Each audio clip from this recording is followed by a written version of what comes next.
right, so Marvel Studios has officially begun work on the new X-Men movie, according to director Jake Schreier, who was the director of the Thunderbolts. So if you've seen the Thunderbolts film and you like that, you're going to get some more stuff from him when it comes to the world of the X-Men. So don't know exactly when this movie's coming out just yet. My guess is at the earliest 2028, but it's nice to see that Marvel Studios has officially begun their official work over there with the X-Men. So good to see that that is going to be coming down the line here, the next live action version of that.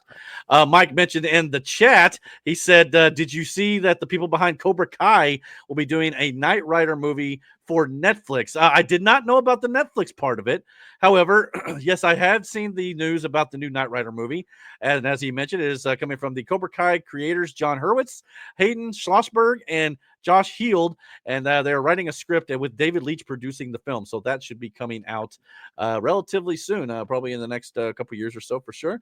I don't know if there's an audience for Knight Rider as much as there used to be anymore. Knight Rider is obviously more of like, our young age group for sure. It was on television at the time, but who knows? Like they sometimes try to do reboots and stuff from, properties from way back when, like RoboCop. I didn't necessarily think the new movie they did was that great, but who knows? Maybe they could do something with Knight Rider. Maybe it'll be a little bit different. But yeah, we'll have to wait and see how that goes for sure with Kit, the car there. So that'll be a lot of fun to check out. We also got actor Josh Duhamel stating that he is in fact interested in returning to Transformers live action films, as he also played Colonel Lennox in previous Transformers movies. So newsflash, actor wants work.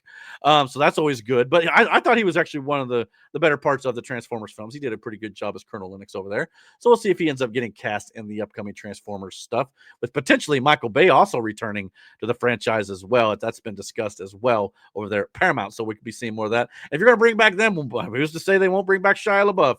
But I think he's kind of been a little bit blackballed a little bit from Hollywood based on some of the stuff he maybe had done as well. We'll have to see how that goes. We also got Paramount is apparently trying to acquire the film rights to potentially make a Call of Duty film. I don't know if Brandon can really say much on this with the internet at the moment, but if he has thoughts on this, I'll be curious to see what he has to think about a Call of Duty film. I know it's a war movie. If they're gonna have cheap skins in it, then no. Well, I was about to say that Call of Duty, about the only thing you could do is make a war movie out of it. And how are you going to be able to do that to stand apart? I don't know, Mm-hmm.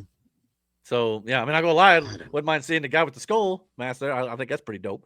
But yeah, I just don't know how you make this. Yeah, is that his name, Ghost? Okay, I'm not a big Call of Duty guy as much as he is, but so yeah, I maybe it could work. I don't know, but yeah, you would just be kind of. I mean, it could work, but not as a movie. I think as a series, fine, but as a movie, no. Okay. Because the way Call of Duty works and the way they jump through different timelines and all that shit, it just wouldn't make sense. Especially depending on the era that they to tell the story in, it just wouldn't make sense. And plus, you have more freedom in a sense with video games than you do with movies. There are just some scenes, no matter what you think, you can't put in a movie that you can put in a video game. There's two in particular that were kind of pivotal points in the game that I don't think you could put in a movie without it being some big disclaimer as to this scene is going to be violent and and uncomfortable. Without the fear of starting a copycat situation also. Well, I guess time will tell if this ends up being a success or if it actually ends up getting made too. They don't get the rights to it. It don't matter. And they can't do nothing with it. But Paramount, new ownership over there, at least seems to be focused on getting new properties and, continuing to make more of the current properties they own. So they seem to be all business over there at the new Paramount ownership. So that's at least good to see, no doubt about it. Recently, Alan Ritchson, who we've all discussed about potentially becoming the next Batman in the DCU, recently spoke to James Gunn, and he said that words were exchanged about Batman between the two, but he strongly doesn't think that Batman is in his future. He does, however, think there is something in his future with DC, just not Batman. So, not gonna lie, I would have liked to see him as Batman. He's definitely got the physique about him to become the next Bruce Wayne, no doubt about it. But it'll be interesting to see who James Gunn does end up casting as the next Batman. If it is not Alan Ritchson, this could be Alan Ritchson just kind of playing coy and not wanting to let the cat out of the bag, so to speak. Or it could legitimately be a thing, and he's just not going to become the next Batman. Can you think of? Obviously Bane comes to mind. potentially, as when it comes to his physique. I don't know, but can you think of another character you'd maybe like to see him play outside, maybe on the hero side of things? Big and bulky like that? Solomon Grundy. Yeah, maybe. Solomon Grundy, mean- he could play Grundy. Other than Bane, I mean, Killer Croc. Mm-hmm.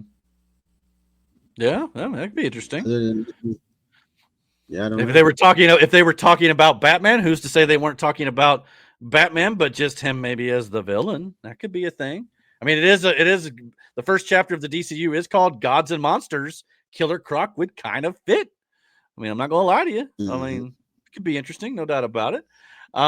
So yeah, I don't know. We'll have to wait and see, I guess. But I would like to see him in the DCU, even if he is not Batman. I think there is something that James Gunn could work with him on. We also got apparently Destination D23 has been going on. Actually, I believe it was this weekend. And we got confirmation of the new subtitle for the upcoming Ice Age 6 film, and it's going to be known as Ice Age Boiling Point.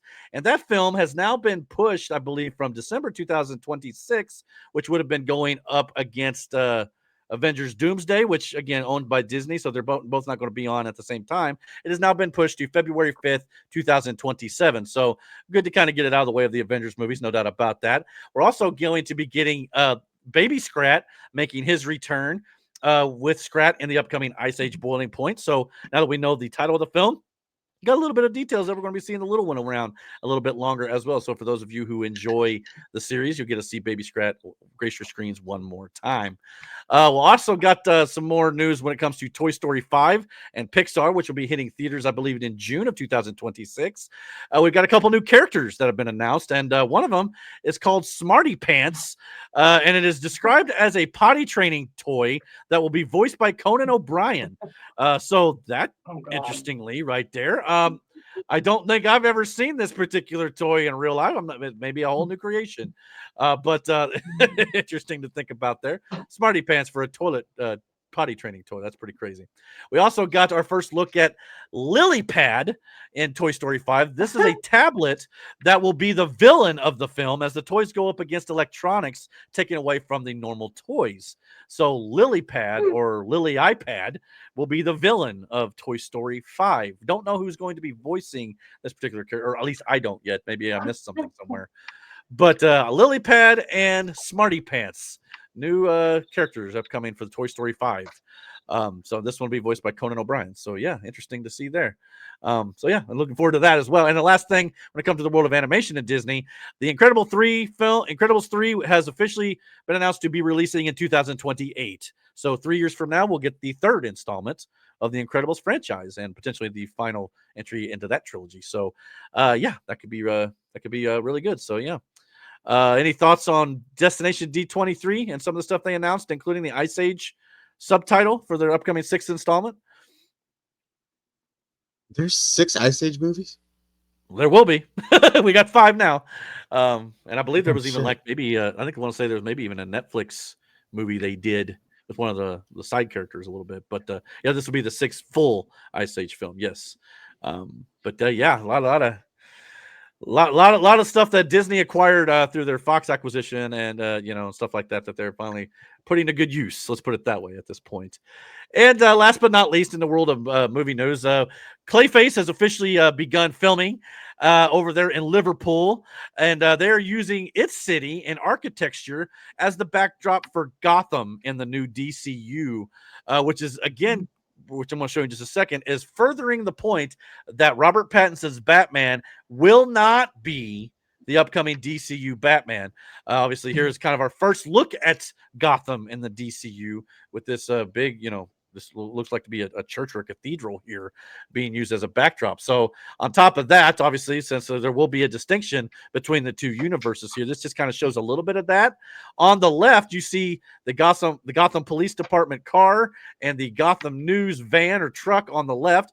Definitely looks different than the Gotham News truck and Gotham Police car on the right, which is in the Batman series. So definitely they're setting the two apart from the looks of things. Otherwise, they'd have the same logos and that sort of stuff. So I think this pretty much puts to bed that speculation of Robert Pattinson's Batman joining the DCU with David Gordon Sweat's Superman. So in that regard, I think that's at least good to finally get which they've been saying all along, they're not going to cross. But we all been speculating that maybe they bring Robert Pattinson's over, but doesn't appear to be the case. So, and to be quite honest, and again, I want to remind everybody too, James Gunn was talking about Peacemaker season 2 as of late, and he said he has not shown the last 3 episodes of the season to pretty much anybody. And he's also said that there will be big characters show up in this season, even leading into what comes after.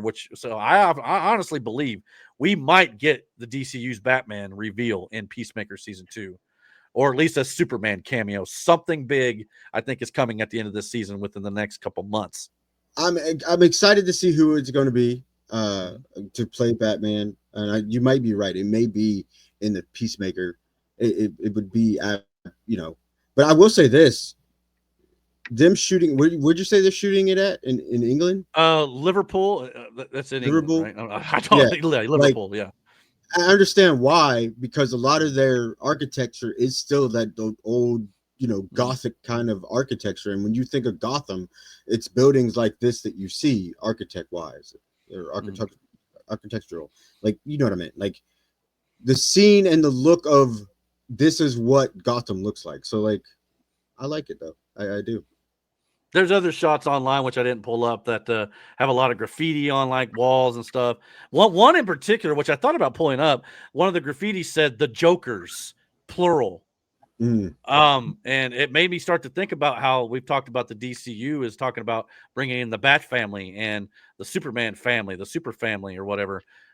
Were there multiple Joker type, like with Harley Quinn and stuff?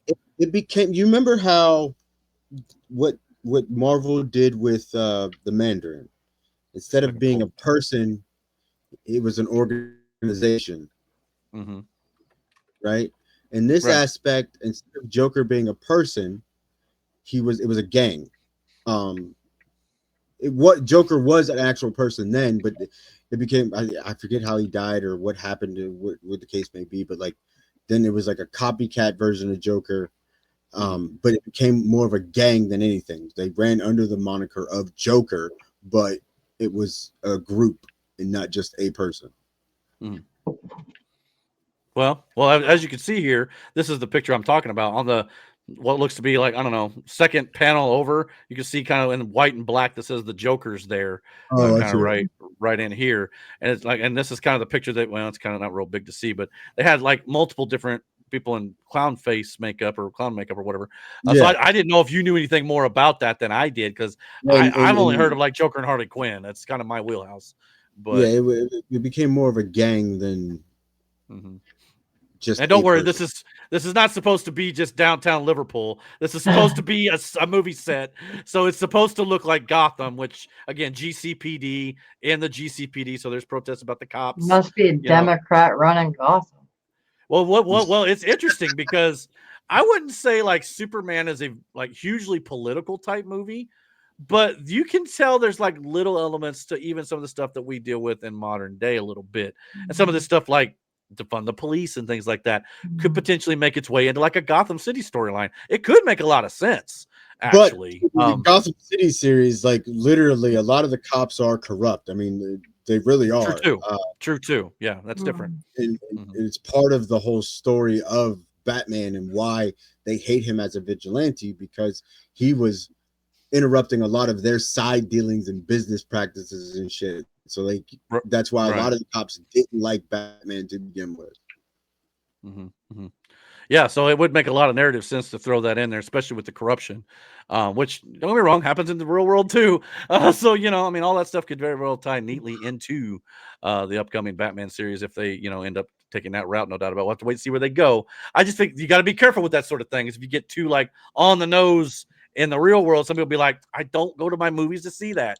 So, you know what I mean? So you got to be careful with that too. People want to go to this aspect because a lot of like in Batman, a lot of the GCPD was on like the mob's payroll, and that's how Joker and especially Penguin was a way, and Two-Face. Hell, even the crime syndicate in the Batman series, how they got away with a lot of shit was because they were on the payroll of these criminals and shit like that. Gotham is a lawless place by design, essentially, and it took someone like Batman to start airing this shit out and cleaning up the streets of Gotham. But police corruption was a big part of it. Absolutely, it was. So yeah, I mean, I'm curious to see where they go. I'm definitely curious to see who they cast.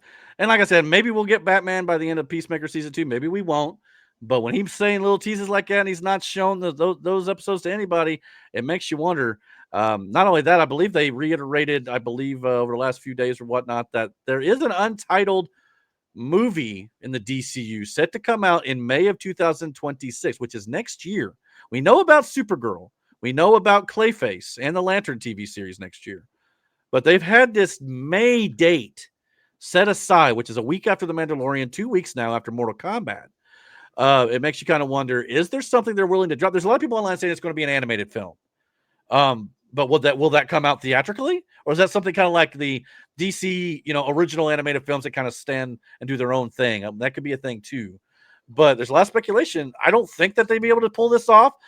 But what if the DCU has secretly filmed some sort of movie that's set to come out next year? Wouldn't that be something? I mean, I highly doubt it, but you never can tell. So we'll have to wait and see if that ends up being a thing. So yeah. Thank you for checking out this clip from the Dragon's Den podcast. If you like what you saw here, please consider checking out our full podcast every single Friday night here on the channel, live at 9:30 p.m. Eastern Standard Time. Don't forget to comment, like, and subscribe on YouTube, and follow us on Rumble. And until our next video, guys, take care, and God bless.